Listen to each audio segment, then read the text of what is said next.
Hi good morning. അപ്പോൾ നമ്മുടെ ഇന്നത്തെ റെസിപ്പി ഒരു വിഷു സ്പെഷ്യൽ റെസിപ്പിയാണ്. നമ്മുടെ പായസം. കളർ കാണുമ്പോൾ തന്നെ നിങ്ങൾക്ക് എല്ലാവർക്കും കൊതിയാവുന്നുണ്ടെന്നറിയാം. നല്ല ശർക്കര പായസമാണ്. നമ്മൾ പപ്പായ ഉപയോഗിച്ചാണ് ഈ പായസം ഉണ്ടാക്കുന്നത്. നല്ല പഴുത്തൊരു പപ്പായ ഉണ്ടെങ്കിൽ ഉടനെ തന്നെ പായസം ഉണ്ടാക്കാം. ഒരു അര-മുക്കാൽ മണിക്കൂർ മാക്സിമം ടൈം മതി ഒരു പായസം ഉണ്ടാക്കാൻ. അപ്പോൾ നിങ്ങളെല്ലാവരും ഇതൊന്ന് ട്രൈ ചെയ്ത് നോക്കണം. എങ്ങനെയാണ് നമ്മുടെ പപ്പായ പ്രഥമൻ ഉണ്ടാക്കുന്നതെന്ന് നോക്കാം. നമുക്ക് നമ്മുടെ ഇൻഗ്രീഡിയൻസ് നോക്കാം. നമ്മളിപ്പോൾ ഈ ഒരു വലിപ്പത്തിലുള്ള പപ്പായ എടുത്തിട്ടുണ്ട്. ഒരുപാട് വലിയതല്ല, ഒരു മീഡിയം വലിപ്പത്തിലുള്ള പപ്പായ. ഇതിലേക്കായിട്ട് ഞാനിപ്പോൾ ഒരു 350 ഗ്രാം ശർക്കര മെൽറ്റ് ചെയ്തെടുത്തിട്ടുണ്ട്. തേങ്ങയുടെ 1/4 പാലും 2/2 പാലും എടുത്ത് വെച്ചിട്ടുണ്ട്. 2/2 പാല് 2 കപ്പും 1/4 പാല് 1/4 കപ്പുമാണ് എടുത്ത് വെച്ചിട്ടുള്ളത്. പിന്നെ കുറച്ച് തേങ്ങ കൊത്ത് വേണം നമുക്ക്. കാഷ്യൂനട്ടിനേക്കാളും റൈസിൻസിനേക്കാളും കൂടുതലായിട്ട് നമുക്ക് ഇതിലേക്ക് വേണ്ടത് തേങ്ങ കൊത്താണ്. അപ്പോൾ ആദ്യം നമുക്ക് ഈ പപ്പായ ഒന്ന് കട്ട് ചെയ്ത് ക്ലീൻ ആക്കി എടുക്കാം. അതിനുശേഷം ബാക്കിയുള്ള കാര്യങ്ങൾ ചെയ്യാം.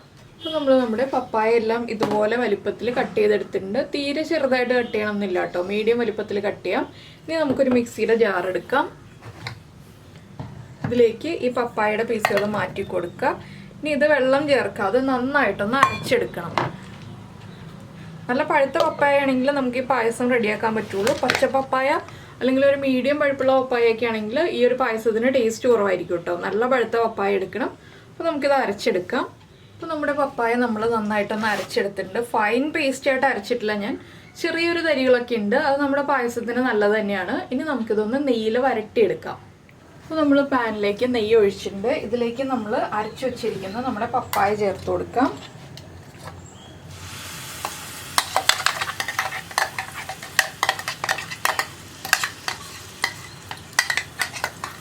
ഇനി ഇത് നന്നായിട്ടൊന്ന് വരട്ടിയെടുക്കാം. പപ്പായയിലുള്ള വെള്ളമൊക്കെ ഒന്ന് വറ്റി വരുന്നത് വരെ നമ്മളൊന്ന് ഇളക്കി കൊടുത്ത് വരട്ടിയെടുക്കണം. അതിനുശേഷം വേണം ബാക്കി കാര്യങ്ങൾ ചേർക്കാൻ.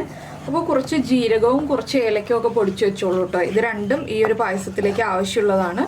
നമ്മുടെ പപ്പായ ഒന്ന് വരട്ടെ. അപ്പോൾ നമ്മുടെ പപ്പായ ഇതാ നന്നായിട്ട് ഡ്രൈ ആയി വന്നിട്ടുണ്ട് കേട്ടോ. നമ്മുടെ പപ്പായ ഹൽവയുടെയൊക്കെ ഒരു പരുവാകുമ്പോഴത്തേക്ക് നമുക്കിനി ഇതിലേക്ക് ശർക്കരപ്പാനി ചേർക്കാം. ഇതുപോലെ പാനിൽ നിന്ന് വിട്ട് വരുന്ന ഭാഗം, ഉരുളിയിലാണെങ്കിലും ഉരുളിയിൽ നിന്ന് വിട്ട് വരുന്ന ഭാഗത്തിലാക്കി എടുക്കുക. ഇനി നമുക്കിതിലേക്ക് ശർക്കരപ്പാനി ഒഴിച്ചു കൊടുക്കാം. നല്ല ഡാർക്ക് കളർ ശർക്കരയാണെങ്കിൽ നമ്മുടെ പായസത്തിന് കൂടുതൽ കളർ ഉണ്ടാവും കേട്ടോ. ഇനി ശർക്കരപ്പാനി ഒന്ന് മെൽറ്റ് ആവട്ടെ. ഇതിൽ കിടന്നിട്ട് ഈ പപ്പായൊക്കെ ഒന്ന് കുറുകി വരട്ടെ. അതുവരെ നമ്മളൊന്ന് ഇളക്കി കൊടുക്കണം. ഒന്ന് കട്ടയൊക്കെ ഉണ്ടെങ്കിൽ ഉടച്ചു കൊടുക്കണം. ഇതിലേക്ക് ചൗവരി വേവിച്ചിട്ട് വേണമെങ്കിൽ ചേർക്കാം. ഞാനിപ്പോൾ ചൗവരി ഒന്നും ചേർക്കുന്നില്ല. നിങ്ങൾക്ക് താല്പര്യമുണ്ടെങ്കിൽ ചൗവരി കുക്കറിൽ ഒരു 2 വിസിൽ വരുന്നത് വരെ വേവിച്ചതിന് ശേഷം ചേർത്ത് കൊടുക്കാവുന്നതാണ് കേട്ടോ. അപ്പോൾ ഇനി ശർക്കരപ്പാനിയിൽ കിടന്നിട്ട് ഒന്നുകൂടി ഒന്ന് കുറുകി വരണം. ഒരുപാട് കുറുകി പോവണ്ട, ഒന്ന് ചെറുതായിട്ടൊന്ന് കുറുകി വന്നാൽ മതി. ഇതുണ്ടോ, നമ്മളിതുപോലെ ഇളക്കുമ്പോൾ തന്നെ നന്നായിട്ട് പപ്പായ ആ കട്ടയൊക്കെ മാറി വന്നോളും. ഇനി ഇതൊന്ന് കുറുകി വരട്ടെ. അതുവരെ നമുക്ക് വീണ്ടും ഇളക്കി കൊടുക്കാം. ഈ ഒരു പായസത്തിൽ ഇളക്കി കൊടുക്കുക എന്നുള്ളതാണ് മെയിനായിട്ടുള്ള കാര്യം. ബാക്കിയുള്ളതൊക്കെ നമുക്ക് ചെയ്യാൻ എളുപ്പമാണ്. ഇപ്പോൾ അടയൊക്കെ വേവിക്കുക അല്ലെങ്കിൽ പരിപ്പ് വേവിക്കുക അതുപോലെയുള്ള ബുദ്ധിമുട്ടുകളൊന്നുമില്ലല്ലോ. വേഗം തന്നെ പായസം ഉണ്ടാക്കാം. അപ്പോൾ എന്തായാലും ഇത് കുറുകി കഴിഞ്ഞിട്ട് നമുക്ക് ബാക്കിയുള്ള കാര്യങ്ങൾ ആഡ് ചെയ്യാം. അപ്പോൾ നമ്മുടെ ശർക്കരപ്പാനിയിൽ കിടന്നിട്ട് പപ്പായ ഒന്ന് കുറുകി വരുന്നുണ്ട്. ഇനി നമുക്കിതിലേക്ക് ഒരു 1/4 ടീസ്പൂൺ ഏലക്കപ്പൊടി, അതുപോലെ തന്നെ 1/4 ടീസ്പൂൺ ജീരകപ്പൊടി. ജീരകം വറുത്ത് പൊടിച്ചതാണ്, ചെറിയ ജീരകം, നമ്മുടെ ക്യുമിൻ സീഡ്സ്. ഇത് രണ്ടും ചേർത്തിട്ട് നന്നായിട്ട് ഒന്നുകൂടി ഒന്ന് ഇളക്കി മിക്സ് ചെയ്യുക. ഇതിന് ഒരുപാട് കട്ടിയായി പോകണ്ട കേട്ടോ. ലൈറ്റായിട്ടൊന്ന് തിളച്ച് വരുമ്പോൾ തന്നെ നമുക്കിനി ബാക്കിയുള്ള കാര്യങ്ങൾ ആഡ് ചെയ്ത് കൊടുക്കാം. ഈ ഏലക്കപ്പൊടിയും ജീരകപ്പൊടിയും ചേർത്തിട്ട് ഉടനെ തന്നെ നമുക്ക് ബാക്കിയുള്ള കാര്യങ്ങൾ ചേർക്കാം. നിങ്ങൾക്ക് ചുക്കുപൊടി താല്പര്യമുണ്ടെങ്കിൽ ചുക്കുപൊടിയും കൂടി 1/4 ടീസ്പൂൺ ചേർക്കാം കേട്ടോ. ഇതിലേക്ക് ഇനി നമ്മൾ എടുത്ത് വെച്ചിരിക്കുന്ന തേങ്ങയുടെ 2/2 പാല് ചേർക്കാം. നമുക്ക് എത്ര പായസം ആവശ്യമുണ്ടോ അതനുസരിച്ച് തേങ്ങയുടെ 2/2 പാല് ചേർത്ത് കൊടുക്കുക.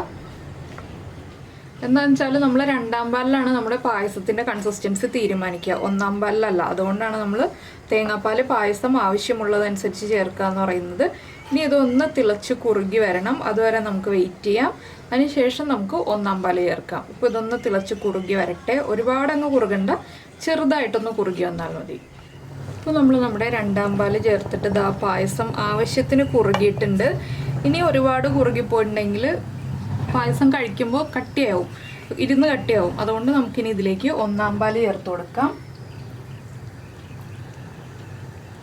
ഒന്നാം പാല് ചേർക്കുമ്പോൾ എപ്പോഴും ഫ്ലെയിം കുറച്ച് വയ്ക്കുക. നന്നായിട്ടൊന്ന് ഇളക്കി മിക്സ് ചെയ്യുക. ഒന്നാം പാല് ചേർത്തിട്ട് ഒരുപാട് തിളയ്ക്കേണ്ട ആവശ്യമില്ല.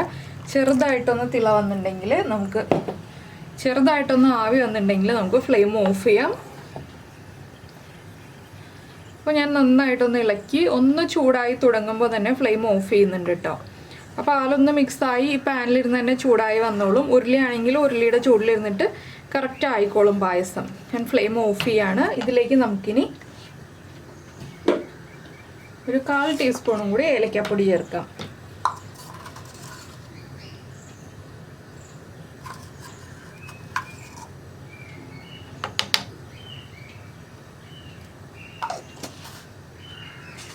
ഇനി ഇതൊന്ന് നന്നായിട്ട് ഇളക്കി മിക്സ് ചെയ്യുക. ഇതിലേക്ക് ഇനി നമുക്ക് വറവ് ചേർക്കാനുണ്ട്. വറവെന്ന് വെച്ചിട്ടുണ്ടെങ്കിൽ നമ്മുടെ കാഷ്യൂനട്ടും റൈസിൻസും താല്പര്യമുണ്ടെങ്കിൽ ചേർക്കാം, ഇല്ലെങ്കിൽ തേങ്ങാക്കൊത്ത് മാത്രം ചേർത്താലും മതി. ഞാനിപ്പോൾ ഒരു 3-4 കാഷ്യൂനട്ടും റൈസിൻസും കൂടി ചേർത്ത് കൊടുക്കുന്നുണ്ട്.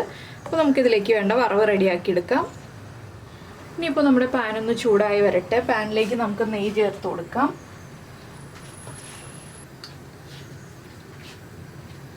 അത്യാവശ്യം നമ്മുടെ തേങ്ങാക്കൊത്തൊക്കെ ഒന്ന് മുരിഞ്ഞു വരാൻ ആവശ്യമായിട്ടുള്ള നെയ്യ് ചേർക്കാം കേട്ടോ. ഇനി നെയ്യൊന്ന് മെൽറ്റായി വരട്ടെ. അപ്പോൾ നമ്മുടെ നെയ്യ് ചൂടായി വന്നിട്ടുണ്ട്. നമുക്കിതിലേക്ക് ചെറുതായിട്ട് കട്ട് ചെയ്ത് വെച്ചിരിക്കുന്ന തേങ്ങാക്കൊത്ത് ചേർക്കാം.